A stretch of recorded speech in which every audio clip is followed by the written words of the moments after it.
نهجه وطريقه إلى يوم الدين.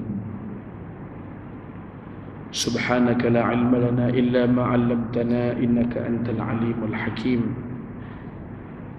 اللهم يا عليم علمنا من علمك ما ترضى به عنا ولا تؤاخذنا بما تعلمه منا.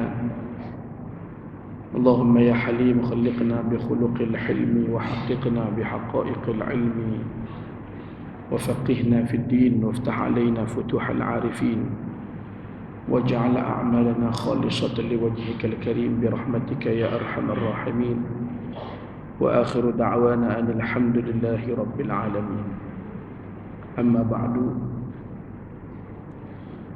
Saya hormati saudara pengurusi majlis, saya muliakan seluruh ahli dan kuasa pimpinan masjid,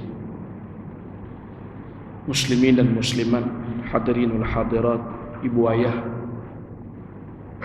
seterusnya saudara-saudara muslimin yang dirahmati Allah sekalian. Alhamdulillah, kita bersyukur kehadrat Allah Subhanahu wa taala kerana pada malam ini dapat kita sama-sama berkumpul di tempat yang mulia ini untuk sama-sama kita berada dalam suatu majlis yang mulia, memperingati insan yang mulia, makhluk Allah yang paling mulia, yaitu memperingati Nabi kita sallallahu alaihi wasallam.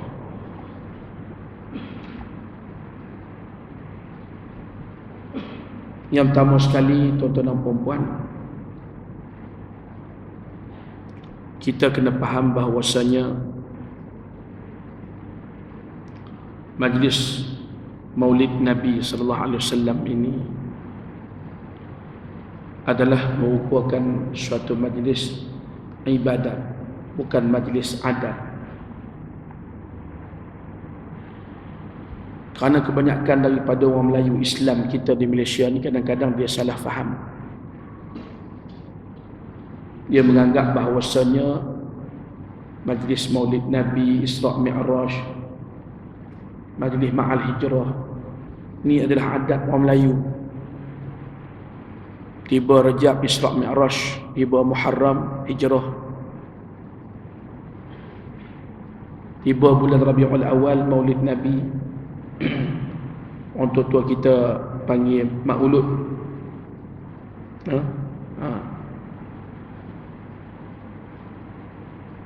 Jadi pertama sekali, sebelum kita langkah lebih jauh untuk kita bahaskan tentang Maulid Nabi kita sallallahu alaihi wasallam ini, mula-mula sekali kita kena betulkan bahawa majlis-majlis yang seumpama dengan ini adalah merupakan majlis ibadat, bukan adat. Kalau adat tak dapat pahala apa. Adat kebiasaan kita tak ada sangkut paut dengan pahala. Tetapi apabila kita mengadakan Maulid Nabi ini adalah merupakan suatu ibadah, majlis ibadat. Dan kita sedia maklum bahawasanya ibadat ni dibahagikan kepada dua bahagian, kata ulama-ulama kita. Ada ibadat yang khusus, sembahyang, puasa, zakat, haji.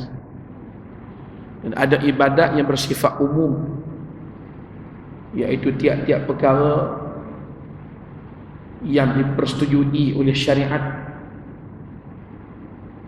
dan dilakukan dengan niat yang ikhlas untuk mencapai keridaan Allah Subhanahu wa taala, maka walaupun pekerjaan itu mungkin adat tapi dilakukan dengan ikut syariat dan ikhlas, maka bertukar menjadi ibadat yang umum. Contoh, kita senyum pada saudara kita, maka senyuman kita kepada saudara kita itu, senyuman ni bukan ibadat, itu adat. Tetapi senyuman itu bertukar menjadi ibadah. Bila mana kata Nabi SAW, tabassumika li akhika sadaqah, senyumanmu kepada saudaramu adalah merupakan satu sedekah. Wa an talqa akhaka biwajhin taliqin, dan hendaklah apabila engkau bertemu dengan saudaramu, maniskanlah muka. Maka ia terus tukar jadi ibadat. Tukar jadi ibadat. Kalau kita jumpa saudara kita, kawan kita, tak senyum pun tak apa, tak dosa. Kan? Kita jumpa kawan kita tak senyum sampai kesudah, dari mula sampai habis. Kebetulan baru lepas berkelahi dengan bini pula, kan? Lagi tak senyum lah. No? Baru lepas kena maki dengan bini pasal tersilap beli. Dia suruh beli hak lain, pergi beli hak lain. Dia maki tu, kita pun keluar dari masjid, kan? Jumpa kawan tak senyum dari mula sampai kesudah, berdosa kan? Tak berdosa. Kerana senyuman ni bukan ibadat, tapi bertukar menjadi ibadat, dapat pahala. Kerana niat menurut perintah Nabi SAW. Jadi sama macam kita adakan sambutan Maulid Nabi SAW. Di mana-mana sahaja ada umat Islam, maka as-sawadul a'zamu min hadhil ummah, yang terbanyak daripada umat ini, majoritinya, jumhurnya di seluruh dunia, di belahan dunia yang manapun, apabila di sana adanya umat Islam, umat Nabi SAW, mereka memperingati tarikh-tarikh penting yang berlaku kepada baginda Nabi kita SAW. Ada seorang ulama besar di Mesir namanya Al-Imam Al-Syekh Muhammad Mutawalli Asy-Sya'rawi, yang disebut sebagai mujaddid dalam bidang tafsir pada kurun ini. Wafat tahun 1998. Dia kata di antara benda-benda penting yang kita kena ingat dan kita kena betul-betul faham dan menghayati tentang Nabi kita SAW ini, ada beberapa perkara. Pertama, waktu Nabi berusia 25 tahun, saat baginda berkahwin dengan Sayyidatuna Khadijah. Yang kedua, ketika baginda ditabal menjadi Nabi saat berusia 40 tahun. Kemudian ketika baginda berusia 53 tahun, baginda diisrakan dan dimi'rajkan. 52 tahun. 53 baginda berhijrah. Kemudian saat kewafatan Nabi SAW. Kesimpulannya tuan-tuan, apa saja yang berlaku pada Nabi, kita kena ingat. Kita kena buat peringatan. Dan mutaakhir ni, akhir-akhir ni, bila mana orang cerdik dia kuih ramai, cakap bahasa kampung lah, senang no? Bila orang cerdik ni dia kuih ramai, tuan-tuan dan perempuan, maka adalah no? Yang tidak setuju dengan sambutan Maulid Nabi ni, contohnya. Sebab tu di akhir-akhir ni kita tengok makin ramai orang cerdik, makin pening umat ni. Patutnya bila makin ramai orang cerdik, umat makin elok lah. Tetapi hakikatnya tuan-tuan, kita tengok hari ni lagi kuih ramai orang cerdik, tapi tak banyak yang boleh membawa umat kepada keridaan Allah Subhanahu Wa Taala. Lagi sedap ceramah, lagi pandai ceramah, lagi orang ramai mai dengar, lagi mahal kena bayar. No? Ada satu tok imam di Sedim. Sedim ni ada satu masjid, saya tak ingat nama masjid apa, Ustaz Halim Nasir cerita kat saya. Kira dia keluar daripada Sungai Petani nak pergi ceramah maghrib di masjid tu, sesat tak jumpa. No? Punya ulu lah masjid tu. Dia sampai-sampai ceramah, sudah ceramah, waktu makan tok imam tepuk meja mengamuk. Pasal dia ada jemput satu orang ustaz main nak ceramah di masjid dia, tuan-tuan. Ustaz tu kata boleh, tapi kena bayar 7,000. Saya tak payah sebutlah nama ustaz tu. No? Tapi kalau hampa paksa, aku sebut. Kan? Tapi jangan paksa lah. Tapi kalau sampai hampa, kalau ustaz tak sebut, saya tumbuk. Saya akan sebut lah. Kan? 7,000. Jadi makin cerdik, makin pandai, makin ramai orang ada PhD tuan-tuan. Di zaman kita ni ramai orang ada PhD. Umat makin pening. Kuih pening, bukan kuih elok. No? Kalau di Perlis tu tuan-tuan, orang cerdik pandai, masjid kosong. Kan? Dia kata amalan hak kita duk buat sebelum ni semua tak betul belaka. Kita kena buat hak sahih. Kan? Bismillah kena pelan. Qunut subuh tak boleh. Wirid lepas bayang ramai-ramai tak boleh. Doa ramai-ramai lepas bayang tak boleh. Tok Imam tanya ni, kalau kami buat ikut garis panduan baru ni, kalau jemaah tak main sembahyang di masjid, masjid jadi kosong, nak buat lagu mana? Dia kata biar kosong tak apa, asalkan kita tegakkan kebenaran ikut sunnah Nabi SAW. Ni orang cerdik lah cakap tu, ada PhD, sahibus samahah lagi. Tak?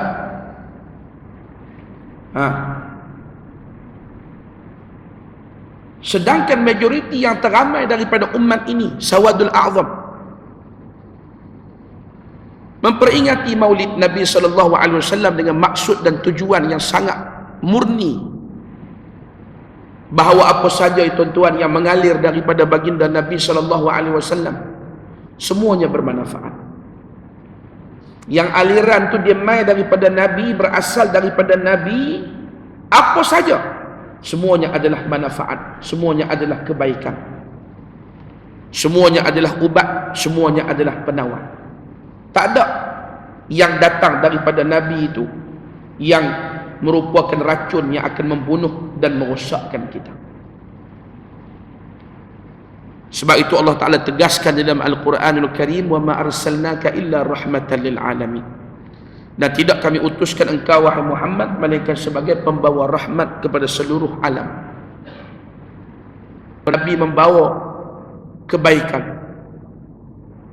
Maka yang datang daripada Nabi SAW itu semua adalah khairat, masarrat, benda-benda yang baik, benda-benda yang membawa kebahagiaan, benda-benda yang membawa kebaikan. Siapa yang ikut Nabi akan berjaya, siapa yang enggan akan gagal di dunia dan di akhirat. Kullu ummati yadkhuluna al-jannata illa man aba. Semua umat aku akan masuk syurga kecuali yang enggan. Qalu wa man ya'ba ya Rasulullah. Para sahabat tanya, siapakah yang enggan itu wahai Rasulullah? Qala man ata'ani dakhala al-jannah wa man asani faqad aba.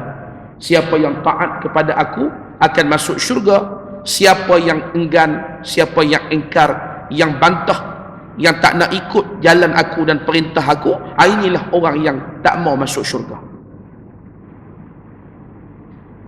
Sebab tu kita memperingatkan maulid Nabi ni adalah ibadah. Kita baca ayat Quran, kita selawat, kita adakan majlis ilmu, kita adakan jamuan makan. Semua tu kebaikan, semua tu kebajikan.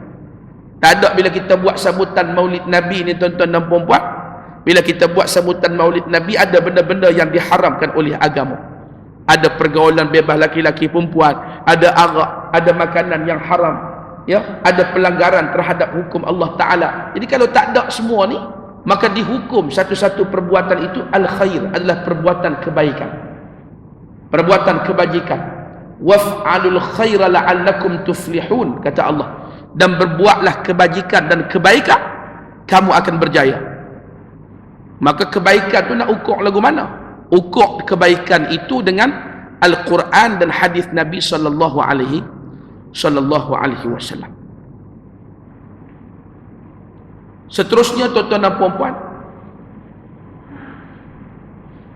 Nabi kita sallallahu alaihi wasallam ini ada pangkat yang besar di sisi Allah. Yang paling mulia, yang paling agung, yang paling hebat, yang paling sempurna, Nabi kita sallallahu alaihi wasallam. Satu hari Al-Imam At-Tirmidzi meriwayatkan, satu hari para sahabat ni tuan-tuan duk berhimpun, berkumpul. Jadi pakat duk sembang lah. Yang seorang kata hebatnya Nabi Adam, dia adalah Abul Bashar, bapa pada semua manusia.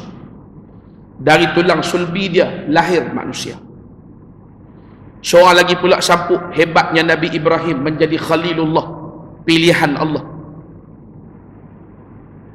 Hebatnya Nabi Musa kalimullah, dapat bermukhatabah, bercakap dengan Allah.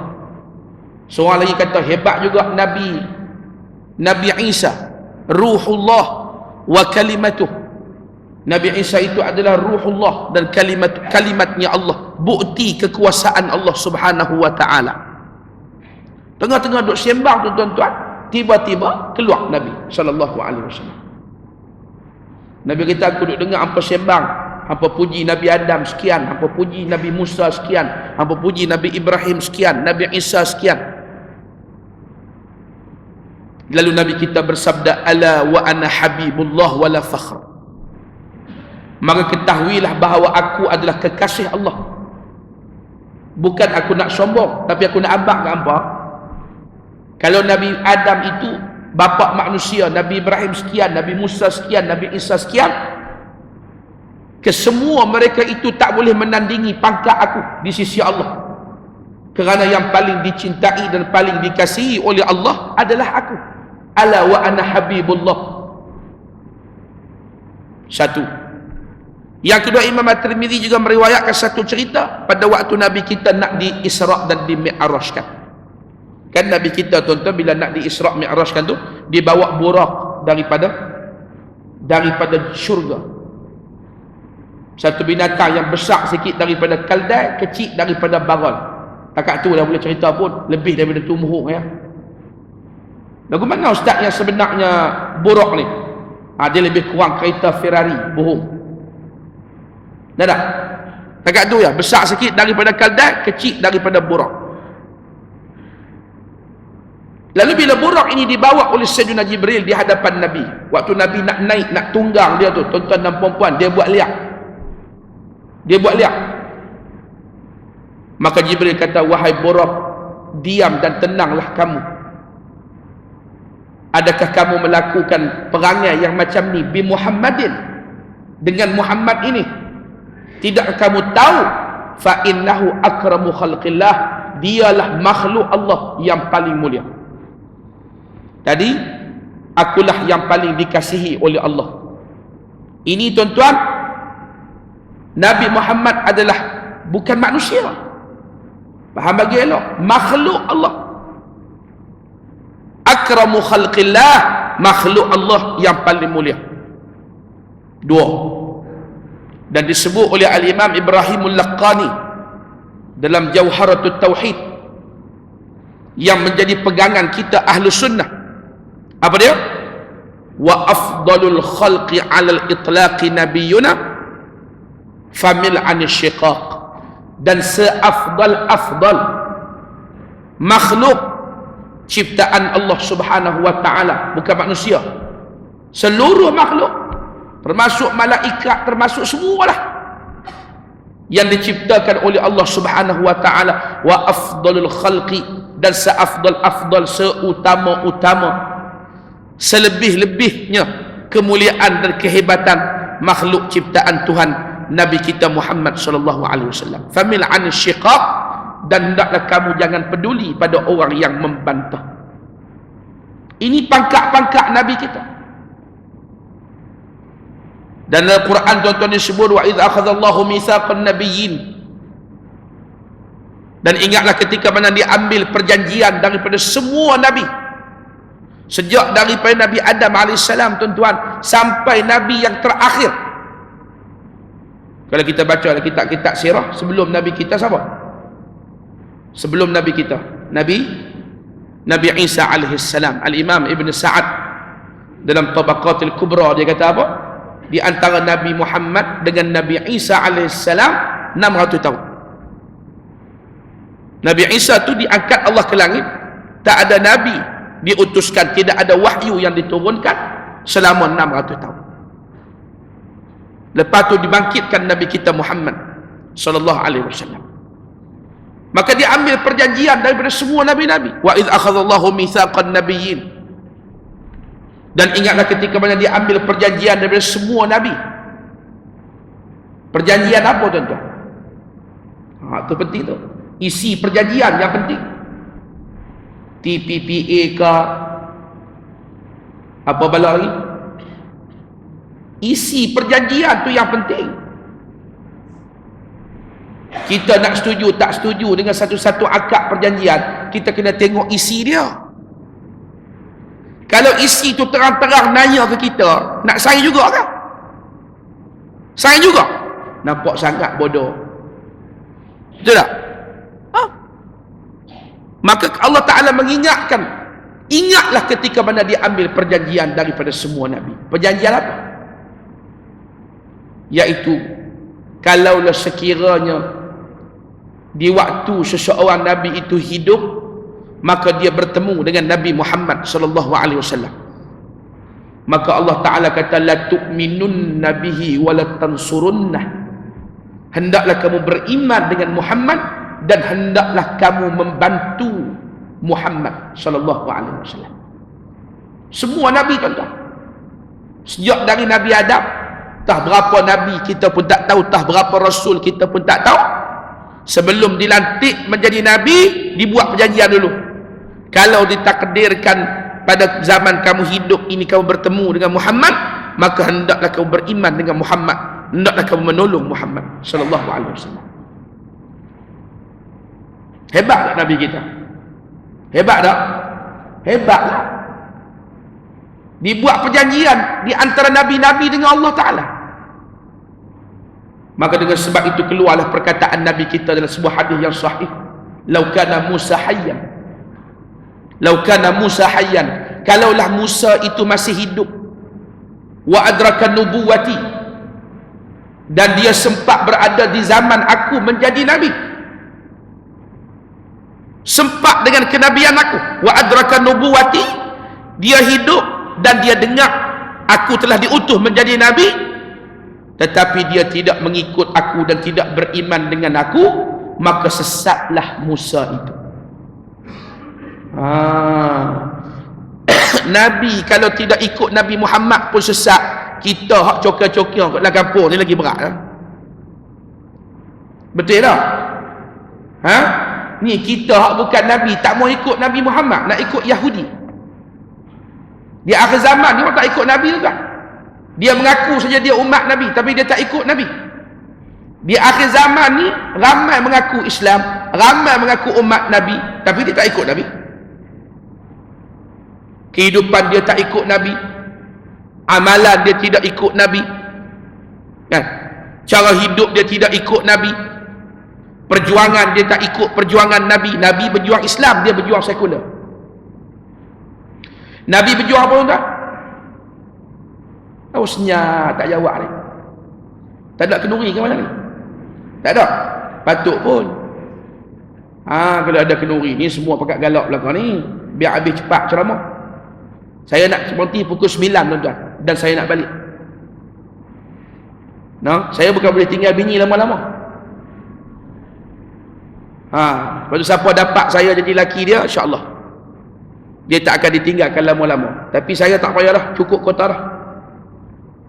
Cukup kota seorang.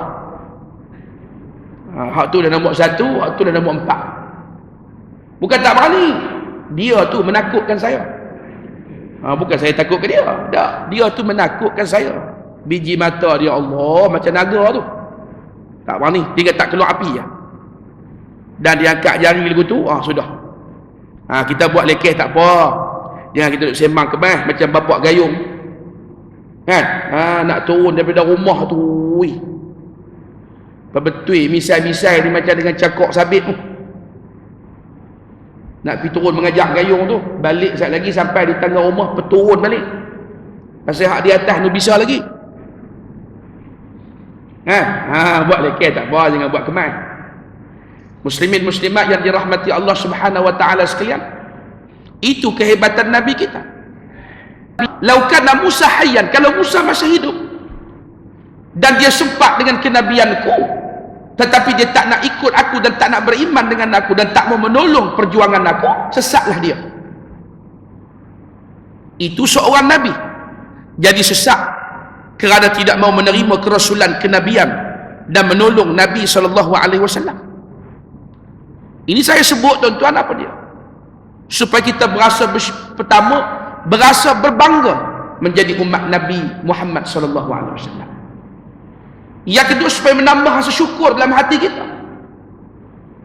Kerana kita dipilih menjadi umat Nabi akhir zaman, walaupun setelah Nabi tutup umur meninggalkan kita, kita tetap dimuliakan dengan kerja buat Nabi SAW.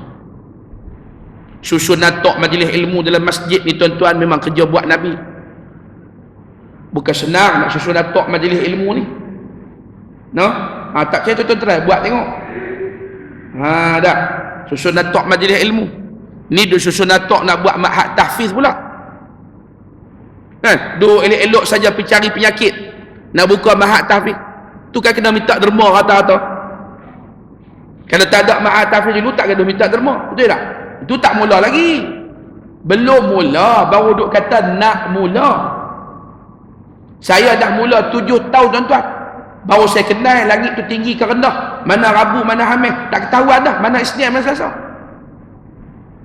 Baru nak mula. Saya 7 tahun, 150 orang pelajar, saya kena cari 100,000 tiap-tiap bulan. Sebenarnya bukan ma'had tahfiz ni belanja tak mahal tuan-tuan. Tapi oleh kerana tempat saya ni bukan sekadar ma'had tahfiz, tu yang jadi mahal tu. Di Perlis tuan-tuan nak pergi cari tempat mengaji, tak ada tempat lain, kena pergi tempat saya. Perlis dia tak boleh mengaji banyak-banyak. Bid'ah. Faham tak? Ngaji banyak ni bid'ah tak boleh. Dia lepas bayar senyap, tak boleh bunyi. Dia kena senyap. Bising, Pak Imam kena pecah. Nah. Isyak je berhenti. Jadi tempat mengaji tempat saya lah. Kan? Mengaji. Lepas tu tempat kita ada pusat pendidikan Institut Ahlus Sunnah wal Jamaah. Kan? Kita ada program media nabawi. Macam-macam lah. Hak tu yang jadi 100,000 sebulan. 100,000 dapat iuran 30,000, 70,000 kena cari. Tuan-tuan jangan takut, saya bukan nak mari minta 70,000 tu dah. Saya mari nak ceramah maulud Nabi. Sehari saya nak balik. Kan? Tuan-tuan tolong ni masjid yang nak buka ma'had tahfiz ni. Ya. Yang penting tuan-tuan kita sambung niat kita dengan Nabi SAW. Itu yang penting. Ketika kita buka madrasah pusat pengajian, kalau hati kita tu ada niat punya sambungan dengan baginda Nabi SAW, tuan-tuan boleh bayang tengok apa yang sedang menanti kita di akhirat, di dalam syurga Allah Subhanahu wa taala. Tersebarnya agama, tersebarnya Quran, tersebarnya hadis Nabi, sunnah Nabi, banyaknya para ulama, banyaknya orang yang reti agama. Ini cita-cita baginda Nabi SAW. Kalau kita baca hadis, man kana fi hajati akhih kana Allah fi hajati. Siapa yang menunaikan hajat saudaranya, Allah akan menunaikan hajatnya. Macam mana tuan-tuan kalau yang kita tunaikan itu hajat Nabi SAW? Nabi kata siapa yang tunaikan hajat saudara dia, Allah akan tunaikan hajat dia. Hajat kita yang paling penting tuan-tuan apa dia? Hajat kita besar sekali. Apa dia? Nak masuk syurga lah.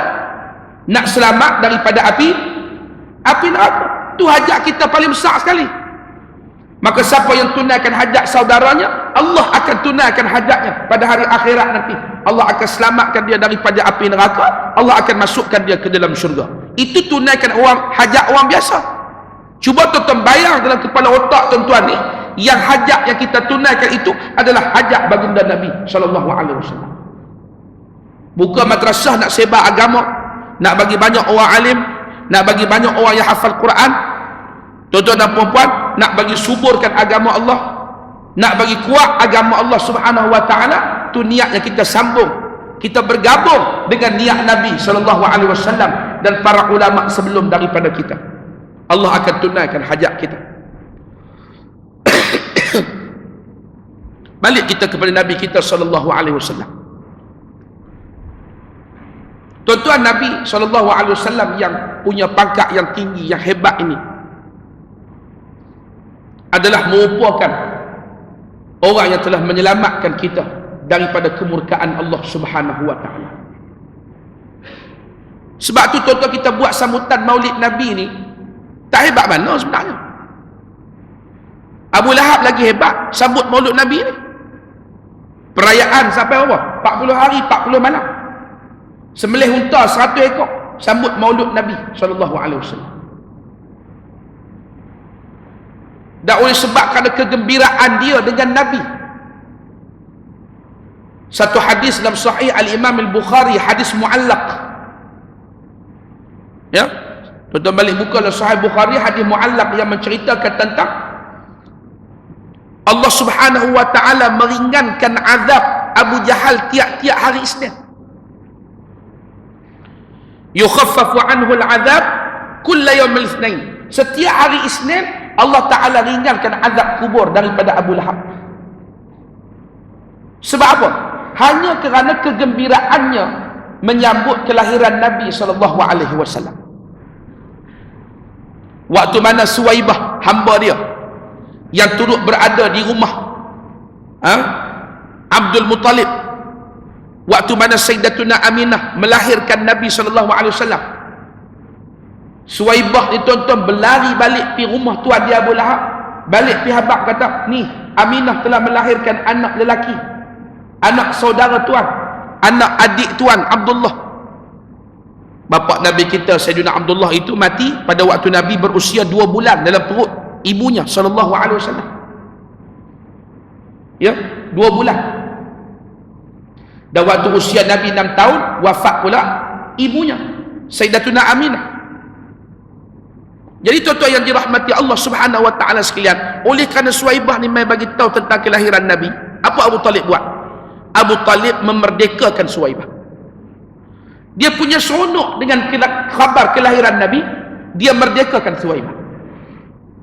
Dia merdekakan Suwaibah. Sebabnya kenapa? Seronok dengan kelahiran Nabi, maulid Nabi SAW. Apa Abu Talib dapat? Diringankan azab setiap hari Isnin.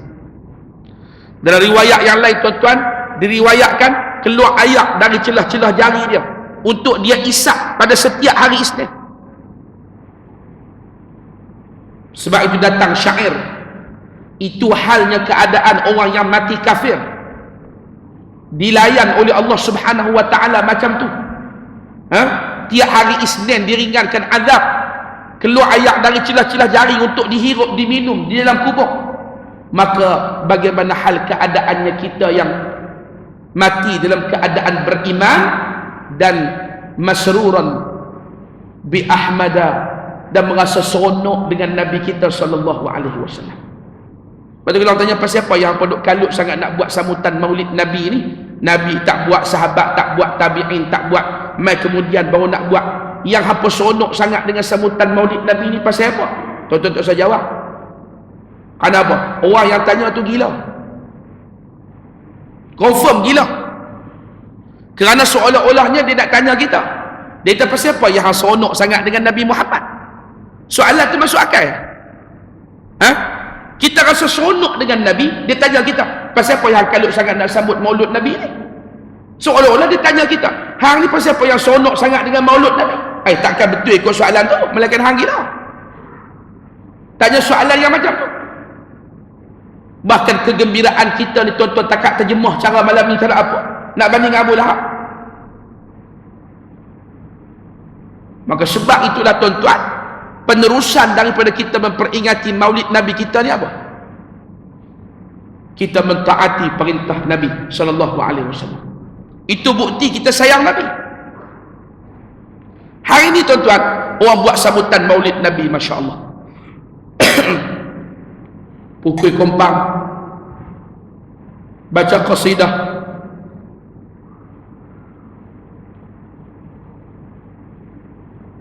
baca selawat, no? Belarak dia tak kira lah tuan-tuan, habis duit berjuta peruntukan sambut maulud Nabi ni.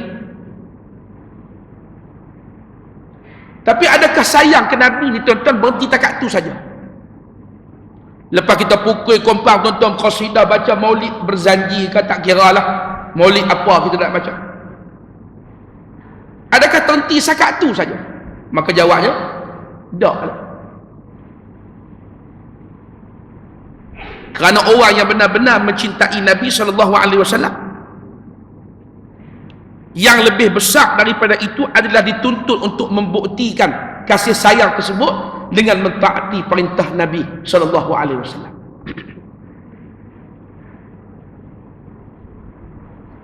Tok Uji Saleh sebut baru ni tuan-tuan di pondok dia waktu sambut 12 Rabiul Awal baru ni.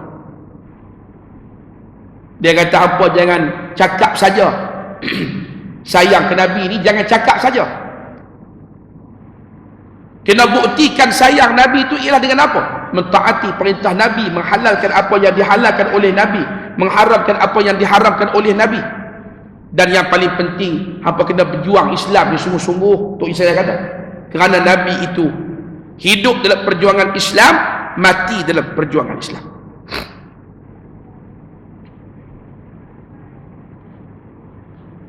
Sebab tu ada orang kata, tuan-tuan,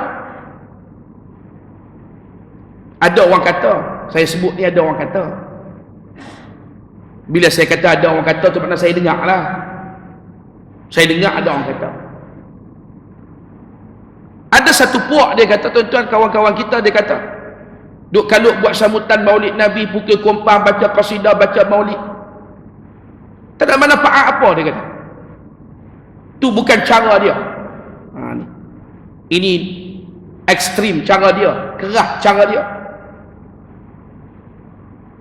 No? Mai hak kawan-kawan kita satu puak lagi pula, tuan-tuan dan puan-puan. Kalau kita betul-betul sayang Nabi, kita kena buat maulid, kita kena pukul kompang, kita kena baca maulid, kita kena baca qasidah. Kalau takat duk buat perjuangan Islam, ikut demokrasi dan sebagainya, tapi maulud tak mau, ini pun tak jadi juga dia kata. Nampak dua-dua tu yang mana tu betul kan? Dua-dua tak betul. Hak yang duk sibuk dengan maulid, pukul kompang, qasidah, baca maulid saja, tak peduli akan hal ehwal siasah umat Nabi sallallahu alaihi wasallam, hingga membiarkan siasah politik umat ini dipegang oleh orang yang tidak beramanah, orang yang zalim, hatta nak dibiarkan kepada orang kafir, ni pun tak betul. Sebab tu kita kena cermat, tuan-tuan, kena cermat. Kerana hari ini, tuan-tuan, apa yang sedang dibuat oleh musuh-musuh Islam ialah melagakan sesama kita. Dia laga-lagakan kita. Sedangkan Nabi SAW itu membawa agama dengan rahmat dan kasih sayang. Di antara yang diajar Nabi ialah apa dia? Kita kena hormat menghormati. Barulah boleh kita jaga kesatuan umat Nabi SAW ni dengan elok. Awak nak bawa agama cara majlis taklim, cara baca kitab, cara maulid, cara qasidah, cara pukul kompang, awak tak nak ke politik, ya silakan, tak ada masalah apa, teruskan.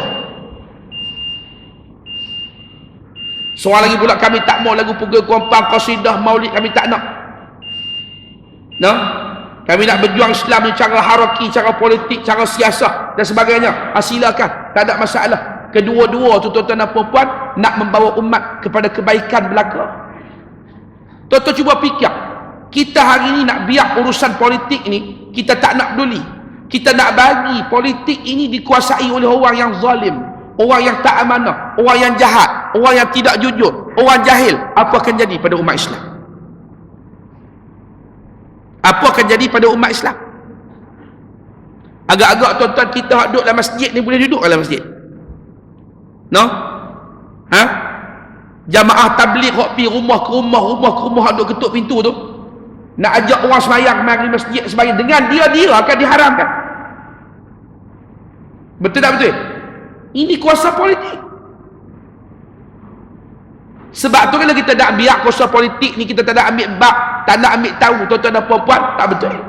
Kerana di sana ada manfaat, ada mudarat untuk umat Nabi sallallahu alaihi wasallam. Sebab tu kalau tuan-tuan dan puan-puan politik itu dipegang oleh umat Islam, tuan-tuan tengok apa yang berlaku di Brunei. Kan? Saya nak buat contoh Kelantan, takut orang marah. Kita buat contoh Brunei, senang. Tuan-tuan faham tak maksud saya ni? Tengok di Brunei. Tuan-tuan kaji tak ada berapa negara dalam dunia ni yang tidak merayakan Christmas, yang tak cuti hari Christmas? Tuan-tuan buat kajian tak? Tak buat kajian lah dah. Tuan-tuan kalut semua ni. Tak ada. No, mana nak balut rokok lagi, nak cucuk rokok, vape lagi, tak ada. Mai saya nak tolong abang. Dalam dunia ni tuan-tuan, berapa belah buah negara yang tak cuti hari Christmas dan tak merayakan hari Christmas. Tak ada masalah apa pun. Tapi bila Brunei tak cuti Christmas, Brunei tak rayakan Christmas, Brunei kata siapa dia yang merayakan hari Christmas akan dipenjarakan 5 tahun, dia kena serang bertubi-tubi, tak ada nak nyawa. Brunei. Ini yang berlaku pada hari ini. Sebab tu kalau kita kira nak pukul kompang saja tuan-tuan, politik umat Islam kita nak biar. Tuan-tuan dan puan-puan, lingkup. No? Boleh faham tak? Boleh faham, boleh berhenti lah. Dia tak faham, dia ceramah ni kalau lebih daripada tu tak faham, patah balik tak faham pula, letih. Mari jawab. Dan orang-orang politik yang bergerak dalam politik ni tuan-tuan, yang bergerak dalam haraki perjuangan Islam ni, kalau dia nak kata maulid, cinta Nabi, cinta Rasul, maulid, qasidah ni tak ada manfaat, itu pun tak betul juga. Kerana tuan-tuan, kita mari dalam program sambutan maulid Nabi ni tuan-tuan, pertama kita balik sekali lagi, dalam hati kita tu bertambah apa? Bertambah apa? Bertambah iman. Betul tak? Sekali lagi kita balik tuan-tuan, insya-Allah bertambah iman, bertambah mahabbah, bertambah kasih, bertambah cinta. Bila cinta tu semakin kuat, kasih tu semakin kuat, mahabbah itu semakin tebal, tuan-tuan dan puan-puan, maka akan semakin bersungguh-sungguh kita mengikut jalan Nabi SAW. Kalau perjuangan Islam ni tuan-tuan, orang yang kuat politik ni, perjuangan Islam ini tuan-tuan dan puan-puan, dia berjuang tak ikut cara Nabi SAW, bukan berdasarkan kecintaan kepada Nabi, hati tak ada sambungan macam Nabi, lingkup perjuangan tu. Macam duk jadi law ni lah, senang sebut gitulah, terus syarah panjang-panjang lah. Betul tak? Akhir sekali niat perjuangan politik tu bertukar. Daripada untuk mencari keredaan Allah, nak meletakkan kepentingan Islam tu tak di hadapan, tuan-tuan dan puan-puan, akhirnya dah jadi tak jadi macam tu dah.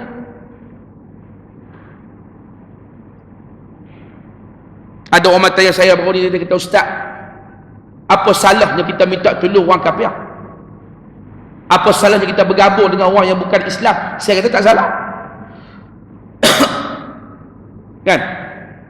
Habis tu yang kita tak mau bekerja sama dengan orang bukan Islam ni pasal apa? Saya kata tak, siapa kata tak bekerja sama? Kita duk kawan tu dengan orang bukan Islam, tak ada masalah apa pun. Dia kata, Ustaz, bukankah dulu Nabi minta tolong orang kafir? Waktu peristiwa hijrah, Nabi minta tolong orang tunjuk jalan nama Abdullah bin Uraiqid. Itu kafir, musyrik. Saya kata betul. Nabi minta tolong orang kafir. Nabi minta tolong Abdullah bin Uraiqid tu tuan-tuan, sebab Nabi boleh kontrol dia. Tapi kalau kita minta tolong orang kafir tu kontrol kita, tak boleh. Kita boleh bekerjasama dengan orang kafir dengan syarat dia tidak kontrol kita, kita kontrol dia. Tapi kalau dia duk kontrol kita, kita pula tak boleh nak kontrol dia, kita terpaksa kena ikut dia, itu boleh ke tak boleh dalam agama? Boleh ke tak boleh? Jawabnya tak boleh. Tuan-tuan ingat tak dulu perang di antara Iraq dengan Kuwait? Tuan-tuan ingat tak? Tahu bila tu? Kata ingat. Tuan-tuan ingat tak? Ingat. Tahu bila? Tanya, tak ada jawab. Saya waktu tu tak hidup lagi orang. Saya muda lagi, bawah 15. Apa? Tahu bila? Waktu Saddam Hussein langgak Iraq, langgak Kuwait. Maka musuh-musuh Islam telah sebarkan berita bahawa Iraq akan langgar Saudi. Maka pada waktu itulah tuan-tuan dan puan-puan, Amerika mari tawar pada Saudi untuk membantu Saudi nak berdepan dengan Iraq. dengan syarat Saudi mesti beri tanah untuk dibuat pengkalan tentera Amerika. Maka pemerintah Saudi telah minta fatwa daripada mufti Saudi pada waktu itu almarhum Syekh Abdul Aziz Ibn Baz. Waktu itu jadi mufti. Tuan-tuan perasan dah mufti Saudi dia mesti buta. Ibn Baz pun buta. Syekh Al-Syekh A'la ni pun buta. Bukan tak ada mufti hak celek. Tapi pasal apa pilih hak buta? Ha? Pasal apa? Wallahu a'lam. Jangan pandai-pandai jawab. Nah, pasal apa dia pilih mufti buta semua ustaz? Jawab dalam hati saja. Kan? Kita kalau orang tu buta, senang tak kita perkenal dia? Senang tak? Kita perkenal orang buta senang tak? Senang. Tapi kalau nak perkenal tu orang celek, senang ke payah? Payah. Itu lebih kurang, bukan saya kata kat mereka tak. Saya kata tu lebih kurang nak ajak cara fikir. Untuk yang dirahmati Allah Subhanahu wa taala sekalian, Ibn Baz telah keluarkan fatwa. Boleh minta tolong orang kafir untuk nak menjaga negara, nak menjaga kehormatan negara. Maka Dr. Yusuf Al-Qaradawi telah jawab fatwa tu. Qaradawi kata boleh minta tolong kalau kita boleh kontrol orang kafir tu. Kalau orang kafir tu bila masuk negara kita dia kontrol kita, haram kita minta tolong orang kafir. Amerika dengan Saudi tuan-tuan, Saudi boleh kontrol Amerika tak? Sampai sekarang yang kontrol Saudi adalah Amerika. Ini siasah politik umat Islam. Ya, kalau kita duk kira nak berkompang saja, nak maulid saja, nak selawat saja, nak qasidah saja tuan-tuan dan puan-puan, maka akan hancurlah umat ni. No, tuan-tuan dan puan-puan. Sebab tu kita kena hati-hati dengan orang-orang yang melaga-lagakan kita, yang suka melaga-lagakan kita. Kita kena cermat. Sebab itu masalah memperingati maulid Nabi SAW ini tujuannya apa? Kita tak nak nanti perpisahan kita setelah ini tuan-tuan dan puan-puan, melainkan perpisahan yang mendapat tambahan iman daripada Allah Subhanahu wa ta'ala. Akhir sekali tuan-tuan, ada masa 15 minit lagi. Apa yang kena ada dalam hati kita tuan-tuan bila kita memperingati maulid Nabi SAW? Inilah dah buahlah dah. Nah, habuan tuan-tuan nak buat bekal balik malam ni apa dia? Tuan-tuan, kita kena punya hati macam hatinya para sahabat radhiyallahu anhum. Tak ada orang yang berdekat dengan Nabi tuan-tuan melainkan sahabat. Mereka anak murid Nabi, mereka melihat Nabi, mereka bersama dengan Nabi, mereka berjihad berjuang dengan Nabi, mereka berkorban untuk Nabi sallallahu alaihi wasallam. Tuan-tuan kalau baca hadis tentang sifat-sifat Nabi, tuan-tuan tak akan jumpa riwayat daripada Amr ibn al-As. Sebab apa? Sebab kerana Amr kalau duduk saja depan Nabi tuan-tuan dan puan-puan, dia tak akan berani angkat kepala untuk melihat Nabi sallallahu alaihi wasallam. Tuan-tuan boleh bayang satu orang yang kita tak berani nak tengok dia. Kita duduk depan dia tunduk, nak angkat kepala nak tengok tak berani. Punya ta'zimnya orang tu. Kata Sayyidina Jabir ibn Abdullah radhiyallahu anhu, pada suatu malam kami berhimpun melihat anak bulan, melihat bulan. Tuan-tuan, orang Arab ni duduk tengah padang pasir. Tak ada pemandangan yang lebih cantik melainkan malam 13, 14, 15 duduk tengah-tengah padang pasir tuan-tuan, baca teh apa pada patut kan, hampak tikap duduk terlentang. Zaman tu bukan ada Astro lagi kan, nak main WhatsApp pun tak ada kan. Orang zaman kita tuan-tuan duduk dalam masjid tengah duduk dengar kuliah ilmu pun jari duduk gerak itu cong cong cong cong cong cong cong. Betul tak? Orang tua-tua kita dulu kalau telena tengah hari, apa ada atas dada dia? Orang tua-tua kita dulu kalau telena waktu tengah hari, atas dada dia ada apa? Ada buah tasbih, ataupun kitab perukunan, ataupun Quran. Orang kita zaman lah kalau telena tengah hari, ada apa atas dada dia? Samsung. Betul tak? Orang tua-tua dulu-dulu tuan-tuan kalau keluar rumah bawa tasbih. Orang lah keluar rumah bawa apa? Ha? Bawa tu nak Samsung tu. Berjayanya tuan-tuan orang kafir, patut kita guna benda tu untuk manfaat kita. Tapi akhirnya benda tu bila kita tak guna dengan iman, tak guna dengan ilmu dan kesedaran, tuan-tuan tahu tak kita jadi kurang berzikir dengan sebab handphone. Betul tak? Macam kita sambut maulud Nabi ni lah. Bila kita sambut maulud Nabi, cikgu berapa kali sambut maulud Nabi? Sejak bila kecil. Lah umur apa dah? 25. 55. Ha, 55. Ingat kot 25. Kalau 25 tu nampak teruk. No? Ha, 55 pun dah sabar. Makna kita kata tolaklah umur 5 tahun. Makna 50 kali dah sambut maulud Nabi. Tuan-tuan tak berasa heran kalau orang yang 30 kali sambut maulud Nabi, 20 kali sambut maulid Nabi, 50 kali sambut maulid Nabi, dalam poket masih ada rokok, tak ada kayu sugi. Jangan kenyih. 50 kali sambut maulud Nabi, dalam poket ada rokok, kayu sugi tak ada. Agak-agak apa faedah daripada sambut maulid Nabi tu? Ha? Kasar sangat kan saya cakap ni? Tak, ada tak apa, alhamdulillah lah. Kalau kasar, minta maaf lah. No? Ha? Katalah tahun ni tahun yang ke-30 kita sambut maulid Nabi. Tapi kalau masih tak istiqamah dengan semayang jamaahnya tuan-tuan dan puan-puan, kita kena cek balik. Kerana tidak ada yang lebih dicintai oleh Nabi melainkan semayang berjamaah. Sampai waktu Nabi pengsan 3 hari tuan-tuan kerana terlalu sakit kepala. Balik daripada haji 2 bulan lebih lepas tu, Nabi pun sakit kepala sampai kena balut kepala dia, ikat ketat-ketat. Last kali sebelum nak mati tu 3 hari pengsan. Buka mata, masuk waktu dah kabilah, masuk dah ya Rasulullah, azan. Suruh Abu Bakar jadi imam. Pejam balik, tak larat dah, teruk. Yang peliknya tiap kali masuk waktu sembahyang mesti jaga. Kan? Tu tanda Nabi hatinya hidup tuan-tuan.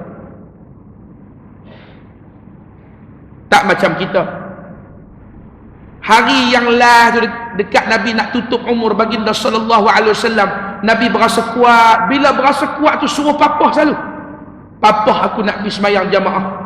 Maka dipapah Nabi SAW masuk dalam saf semayang. Abu Bakar nampak Nabi mai, Abu Bakar pun unduk. Nabi bagi isyarat, Nabi suruh terus jadi imam. Nabi menjadi makmum Sayyidina Abu Bakar Siddiq radhiyallahu anhu. Hak inilah hujah Sayyidina Umar. Kalaulah Nabi ridha kepada Abu Bakar dalam urusan agama, maka Nabi lebih ridha dengan kita. Abu Bakar menjadi pemimpin kita dalam urusan dunia. Maka semua pakat baiat Abu Bakar menjadi khalifah pengganti Nabi SAW. Betul yang dirahmati Allah Subhanahu wa ta'ala sekalian. Jadi kita kena jadi macam sahabat-sahabat. Apa yang kena ada dalam hati kita tuan-tuan? Satu cukup dah. Nah, satu cukup dah. Apa dia tuan-tuan? Dalam hati kita kena ada kerisauan, takut di akhirat kita tak dapat bersama Nabi.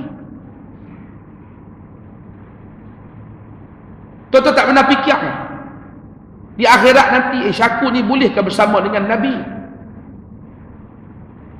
Ada seorang sahabat Nabi tuan-tuan, nama Sayyidina Thauban radhiyallahu an. Thauban ni tuan-tuan, satu hari jumpa Nabi tengok dia, Nabi terkejut. Nabi kata, "Mabika ya Thauban?" Thauban, kamu ni sakit apa? Muka pucat, kamu dah jadi kurus, kulit kamu dah pucat, kamu sakit ke Thauban? Maka Thauban kata, "Saya tak sakit ya Rasulullah, cuma saya tak boleh tidur malam lama dah." Nabi kata, "Pasal apa kamu tak boleh tidur waktu malam wahai Thauban?" "Saya makan jadi tak lalu ya Rasulullah. Kepala saya rusing, hati saya sedih, malam tak boleh tidur." "Pasal apa?" Thauban kata, "Ya Rasulullah, saya selalu terbayang, saya selalu berfikir, saya selalu risau. Di atas dunia ni saya dapat bersama dengan kamu, berhimpun dengan kamu, duduk dalam majlis kamu. Di akhirat nanti kamu adalah kekasih Allah, punya pangkat yang besar di sisi Allah. Kamu orang yang sangat mulia di sisi Allah. Saya duk fikir, adakah waktu tu saya dapat bersama dengan kamu ataupun saya terpisah daripada kamu ya Rasulullah. Pasal itulah yang saya tak boleh tidur malam, makan jadi tak lalu. Ni yang menyebabkan saya nampak macam orang sakit. Tuan-tuan boleh bayang tengok satu orang yang sampai jadi macam tu kerana risau duk fikir adakah di akhirat nanti dapat bersama Nabi. Tuan-tuan, kita di akhirat kalau kita tak bersama Nabi, celaka kita. Celaka. Orang yang dapat bersama dengan Nabi besok di akhirat, berhimpun dengan Nabi, bergabung dengan Nabi, inilah orang yang akan berjaya di akhirat. Biyadi liwa'ul hamdi yaumal qiyamah, hadis sahih. Biyadi liwa'ul hamdi yaumal qiyamah, aku akan memegang di tangan aku ni satu bendera yang namanya bendera kepujian pada hari akhirat. Wa Adamu wa man dunahu tahta liwa'i, dan juga Adam serta semua Nabi yang lain mesti duduk di bawah bendera aku pada hari kiamat. Siapa yang tak duduk di bawah bendera aku, yang tak dapat bergabung dengan aku, yang tak bersama aku pada hari kiamat, dia tak akan dapat masuk syurga Allah Subhanahu wa ta'ala, walaupun dia seorang Nabi. Kita kena ingat, kita kena ingat hadis Nabi dalam kitab 40 hadis penawar hati yang dikarang oleh Syekh Ahmad Fahmi Zamzam tu. Ada hadis tuan-tuan bahawa di hari akhirat kelak, saat kita duk beratuk nak minum daripada air telaga Kausar Nabi kita, tiba-tiba datang malaikat tarik keluar. Lalu Nabi berkata, kenapa ditarik keluar orang-orang ni? Mereka umat saya, wahai malaikat. Apa jawab malaikat tuan-tuan? Malaikat kata, innahum ahdatsu ba'daka ya Muhammad. Sesungguhnya orang-orang yang kami tarik keluar daripada barisan umatmu ini, wahai Muhammad, mereka ini ahdatsu ba'daka. Nabi tak kata, malaikat tak kata innahum irtaddu ba'daka. Malaikat kata innahum ahdatsu. Apa beza irtaddu dengan ahdatsu ni?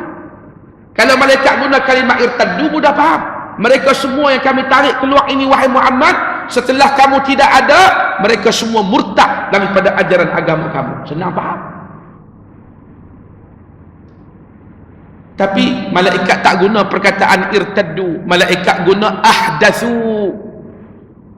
Sesungguhnya yang kami tarik keluar daripada barisan umatmu ini, wahai Muhammad, mereka ini menyeleweng, menyimpang daripada ajaran kamu.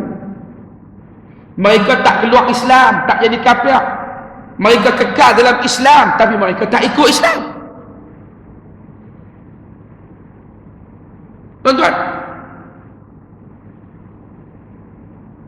Nabi kita kata, la tattabi'unna sunana man kana qablakum shibran bi shibrin, sampai habis hadis. Umat aku akan mengikut jejak langkah umat dulu, sejengkal demi sehasta demi sehasta, sejengkal demi sejengkal, sehingga diajak masuk lubang biawak pun mereka akan ikut. Punya tak ada pendirian, punya jahil, punya tak ada ilmu, tak ada kekuatan iman. Ini yang kita duk buat ceramah, kita buat kuliah, kita buat dakwah.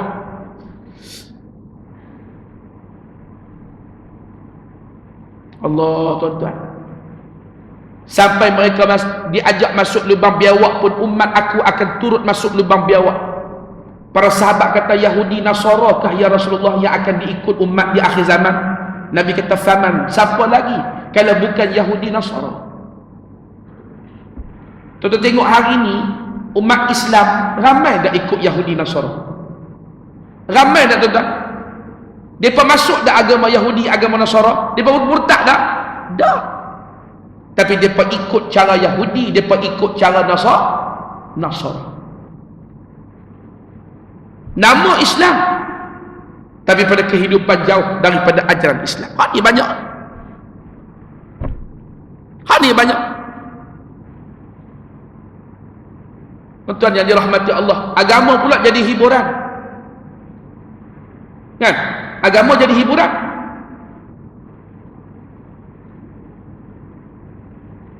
Kalau kita nak mengajar agama ni tak pandai nyanyi sikit-sikit, tak pandai buat lawak sikit-sikit, tuan-tuan, orang tak main dengar. Tu di Jentera, tuan-tuan, situ pondok nama Pondok Gajah Teriak. Nama pondok bertakut lah. Elephant Cry. Pondok Gajah Teriak. Tuan-tuan pernah panggil Tok Guru dia masa sini, Baba Khairul Anwar Haji Syafi'i. Kan tuan-tuan tak tahu pun. Ha? Dia memang mengajak tempat saya 2 minggu sekali, tuan-tuan. Mengajak. Alhamdulillah. Alhamdulillah. Yahdikumullah. Ngajak slow. Kan? Adalah sikit-sikit lawak, 15 kali mengajak sekali. Adalah lawak. Orang mengaji ada 200-300 orang. Walaupun yang keluar daripada mulut dia, tuan-tuan, sebab tu yang main mengaji kat dia, semua tok-tok guru kebanyakan yang duk mengajak orang dah akan main mengaji. Sebab dia tahu nilai yang keluar daripada mulut dia adalah permata yang sangat berharga. Tapi ada orang, tuan-tuan, kita main dengar majlis dia, kita balik tu senak perut gelak. Iman tak bertambah. Tu dalil yang Nabi kata betul, agama di akhir zaman akan jadi hiburan. Kalau sampai kita main dengar orang mengajak agama, tuan-tuan, balik tak bertambah iman, ni berat.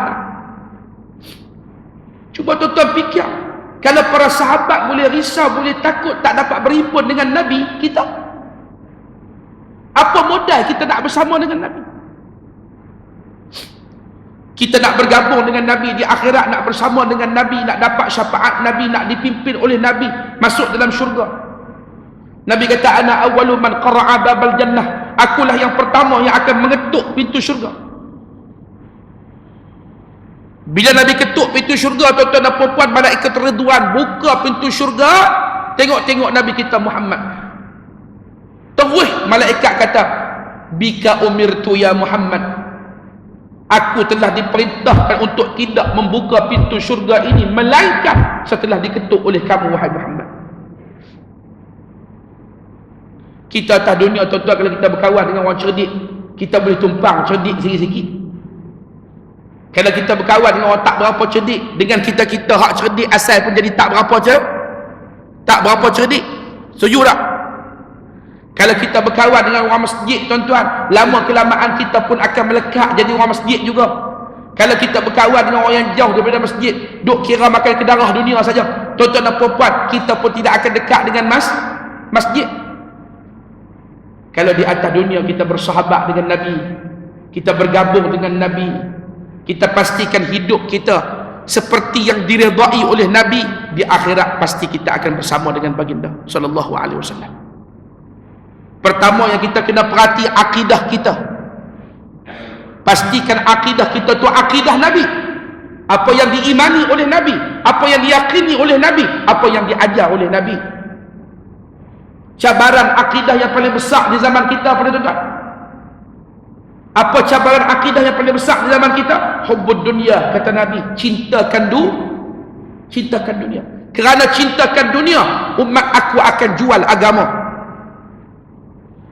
Sayati ala ummati zaman, maaf, badiru bil a'mal salihah fitanan ka qita'il lailil muzlim. Nabi kata akan datang ke atas umatku satu zaman fitnah, yakni cubaan, ujian terhadap iman seperti gelapnya malam. Maksud gelap malam, kata Syekh Muhammad Idris Abdul Rauf Al-Marbawi, maksud gelap seperti gelap malam ialah tak boleh nak beza mana benar mana salah, sehingga yang benar nampak salah, yang salah nampak benar. Allah, nak buat lagu mana tu? Menyebabkan kita akhirnya tersalah bergabung dengan orang yang salah. Patut kita bergabung dengan siapa, tuan-tuan? Pertama bergabung dengan Allah, at-tahiyyatul mubarakatu as-salawatu at-tayyibatu lillah, itu dalam tahiyat. Yang kedua bergabung dengan siapa? Assalamu alayka ayyuhan nabi wa rahmatullah wa barakatuh. Yang ketiga disuruh bergabung dengan siapa? Assalamu alayna wa ala ibadillahi as-salihin. Kita disuruh bergabung dengan orang soleh. Yang kita main duk mengaji maghrib isyak ni tuan-tuan, pasal nak bergabung dengan orang soleh lah.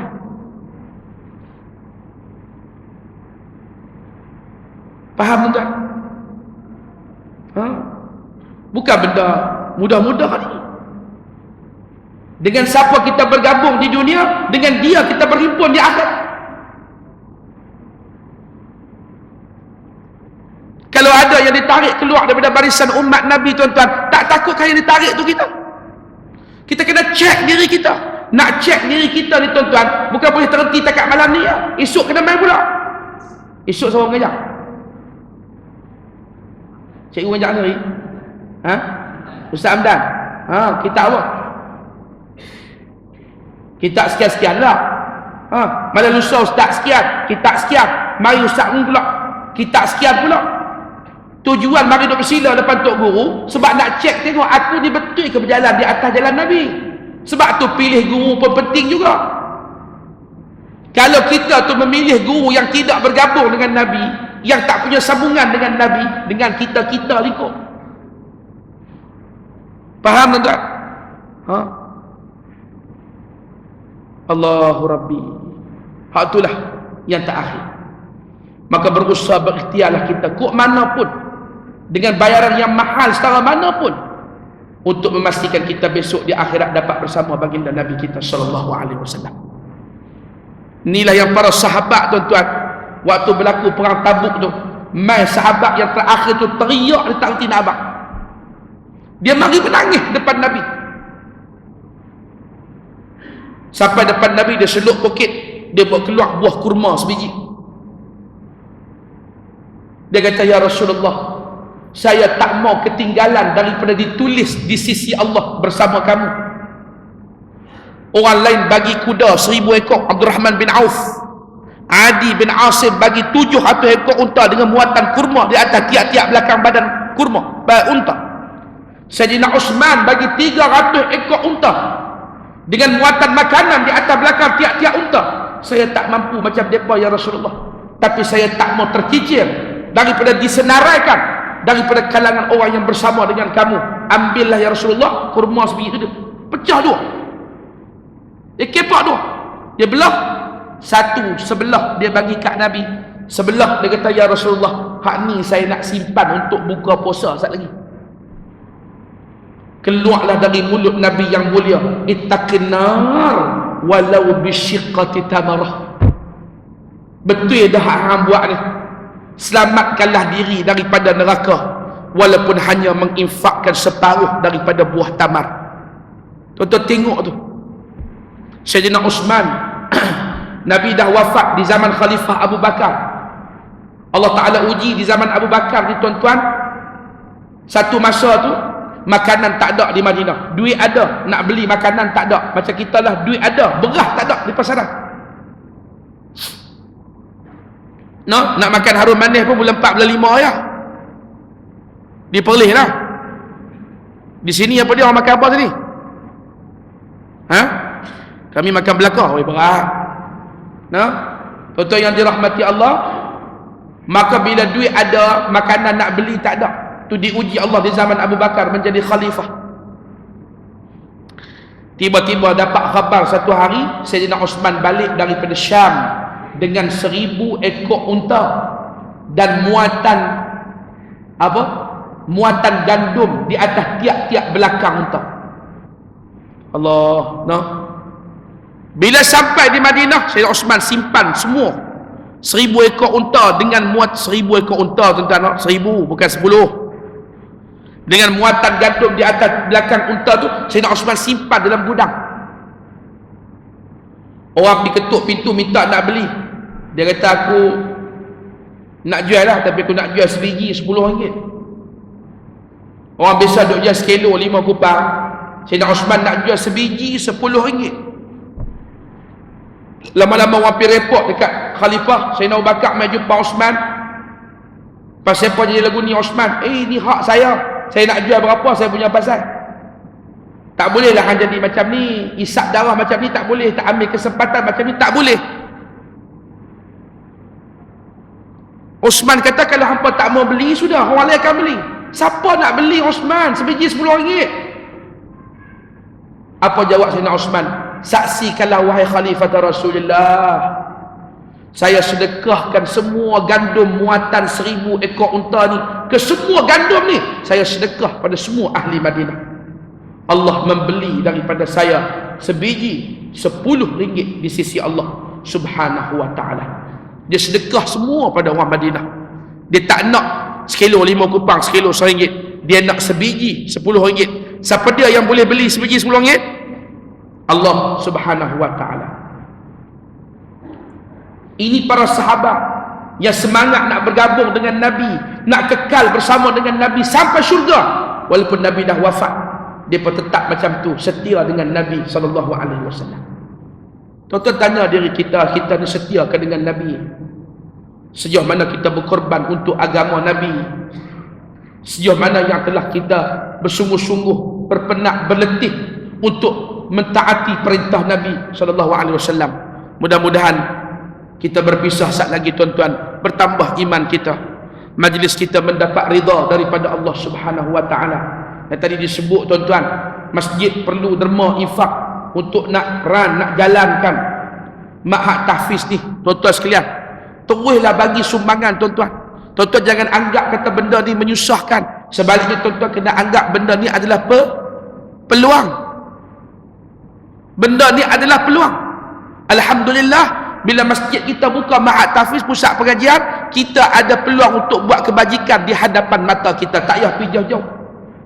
Orang meminta sedekah sampai depan pintu rumah. Assalamualaikum, Assalamualaikum, kami mai daripada petani, daripada Naratiwat, daripada Cenak, nak minta derma ma'had tahfiz, nak buat masjid, nak buat tempat anak yatim. Kita kata Alhamdulillah. Awak abang? Tanya bini dia, Alhamdulillah, nasib baik dan tutup pintu pagar awal.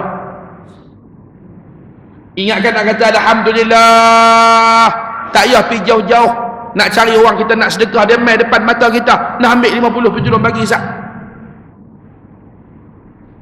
Maka berinfak, berderma lah tuan-tuan.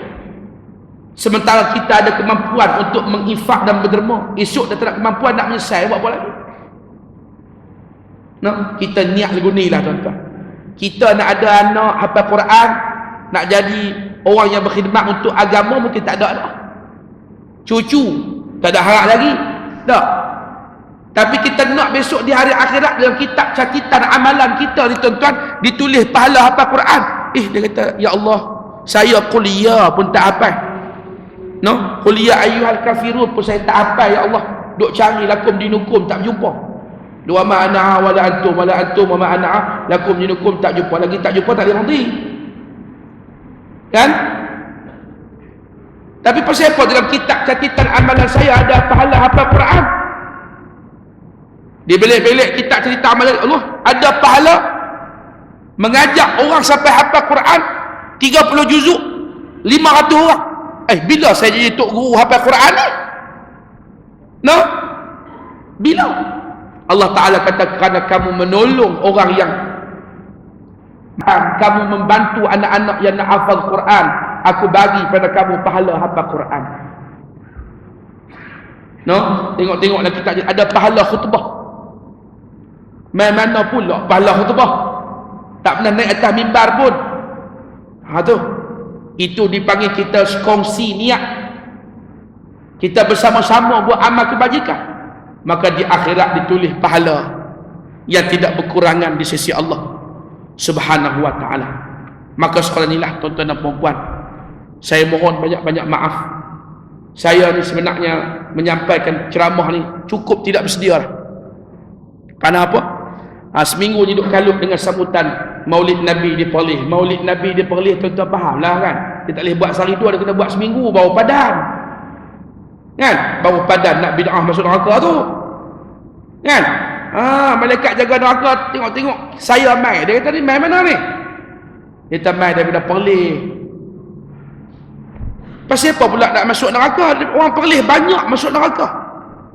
Pasal apa? Pasal buat maulud Nabi, tepuk dari malaikat. Nanti cerita Perlis, tuan-tuan tak usah capok dan tuan-tuan tak usah duduk hajat nak pindah duduk Perlis, pening. No? Baik. Mudah-mudahan apa yang saya sampai mendapat ridha daripada Allah, ada manfaat tuan-tuan dan puan-puan. Mudah-mudahan pertemuan kita nanti bila kita berpisah mendapat tambahan iman, mendapat ridha, mendapat barakah. Ilmu yang kita dapat malam ni dapat manfaat. Dia dapat memberi kekuatan untuk kita beramal. Dia dapat kita sampai pada orang lain, terutamanya anak-anak kita, isteri kita di rumah, keluarga kita. Kita kena usaha agar mengajak mereka ni semua pada agama Allah Subhanahu wa taala. Ya, salah silap saya mohon berbanyak-banyak maaf. Saya nak minta diri nak balik sembahyang, saya dah jamak tadi. Tuan-tuan dan puan-puan sekalian. Wabillahi taufiq. Wassalamualaikum warahmatullahi wabarakatuh. Bismillahirrahmanirrahim. اللهم أغننا بالعلم وزيننا بالحلم وأكرمنا بالتقوى وجملنا بالعافية. اللهم انفعنا بما علمتنا وعلمنا ما ينفعنا. ربنا زدنا علما وارزقنا فهما واجعلنا من عبادك الصالحين. اللهم ارزقنا كمال متابعة النبي محمد صلى الله عليه وسلم أولا وآخرا ظاهرا وباطنا قولا وفعلا برحمتك يا أرحم الراحمين. اللهم اسقنا من حوض نبيك محمد صلى الله عليه وسلم شربة هنيئة مريئة لا نظمأ بعدها أبدا واحشرنا تحت لوائه غدا يا رب العالمين. ربنا آتنا في الدنيا حسنة وفي الآخرة حسنة وقنا عذاب النار. وصل اللهم وسلم وبارك على سيدنا محمد والحمد لله رب العالمين. والسلام عليكم ورحمة الله وبركاته.